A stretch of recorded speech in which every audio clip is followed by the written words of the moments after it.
Hi, good morning. Yes, good morning. How are you? Fine. Welcome to Find Your Mate. Please tell us something about your work experience. I'm working here in Dubai for 6 years. Okay. I'm taking care for three kids, 8 years old, 6, and 2 years old. Okay, and may I know what is the nationality of your employer? Local. Okay, and why you're looking for a new employer and find another job?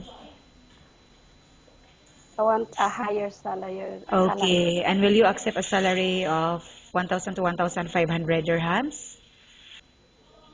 Okay, I will accept. Okay, are you married or single? Single. You have kids? Yeah, I have two kids. Okay, and who will take care of your kids in the Philippines while you're here in Dubai? They're living of grandmother. Okay. Does anyone help you to support them financially? No? Okay. I will now ask you questions about different situations you may encounter while on the job, okay? The baby is non-stop crying. What will you do? I carry to stop it. Okay. And how about cooking? Do you have any specialty in cooking? Arabic food. Like, Like they call it salona. Always I see here. okay, Because I always the kids.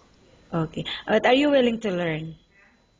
Yeah, I willing Okay. to learn. How about cleaning the house? Which area do you usually start working in?